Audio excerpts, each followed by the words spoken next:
Hello, this is your friendly neighborhood host, JT Wheatley, back again for another episode of the History of Comics podcast.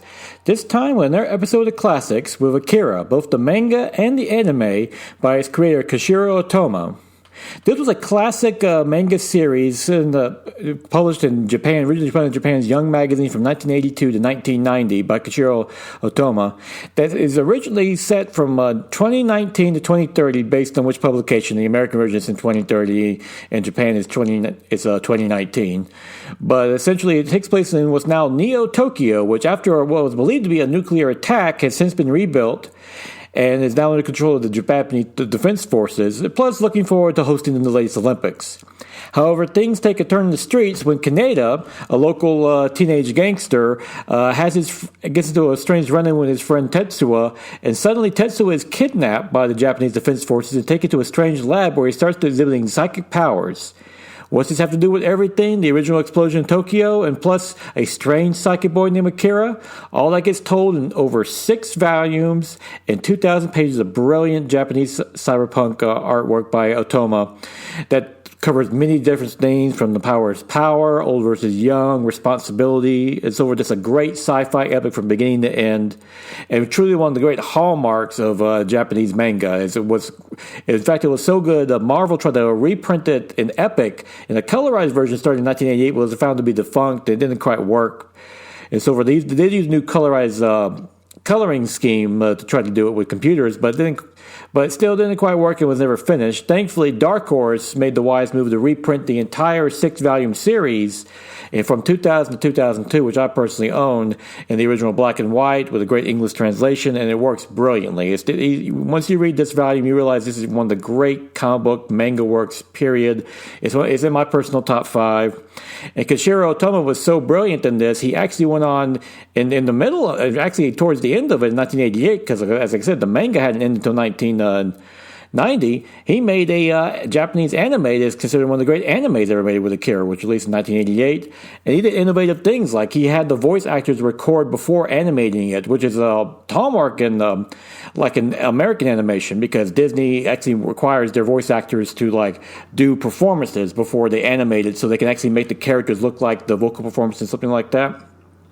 But in Japan, they animate first and have people dub in the voice after the fact. But this was a new innovation. That's the animation and the voice acting was a lot more fluid, and this looks great in general. It's a great innovation in general. Something Walt Disney added to animation that still holds to this day and is still pretty much a standard rule. You record the voice actors first, and you animate around them, thus you get a better performance. Because actually they'll film the voice actors, and the animators use their facial expression, their movements to also help inform the character.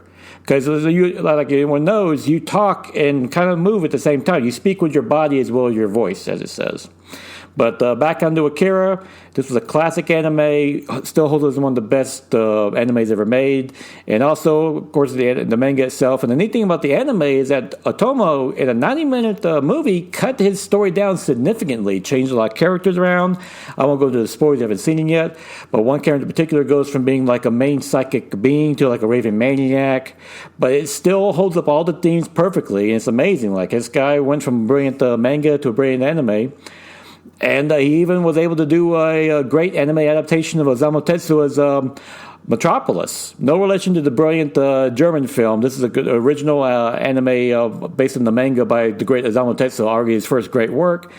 And Otomo is just a true great in both the manga and anime works in general, and Akira is his masterpiece. So, you're looking for a great classic to read and a great classic to watch, look no further than both the Akira manga and the Akira anime. They are both true classics. And now it is June 18th, 2020. Time for the favorite comic book of the week. Wind by James Tynion IV and Michael Delinis. About a young boy, Wind, which is spelled W-Y-N-D, who lives in the fantasy city of Pipedown, which seems like it'll be a mix of a fantasy steampunk style city. And for some reason, even though he's a cook at a local bar, he has to keep his pointy ears hidden, because apparently some people look down on people like that because they are possessing of magic, which is frowned upon in the city. And so he has to keep maintaining it hidden. What's this all to do with, however, this starts leads to a larger conspiracy as the boy he has a crush on is a friendship with the local prince who begins a larger conspiracy that might send them all on a large adventure. This is a great introductory issue by James Tynion IV that apparently this was released early because due to the whole COVID mess and people delaying comic books, Boom Studios, who publishes this book, decided to put this out early as a great publication. It's well worth it because it's a great new fantasy read, easily accessible, with a beautiful art by Michael Delinas, who does this beautiful steampunk fantasy style artwork, a nice cartoony style that instantly draws you in and makes you just can't wait for the next issue because this is a fun read in general. And yeah, it's nice to have fun new comic books out there to read, and Wind is no exception. Definitely check it out. Looks to be a great new fantasy series.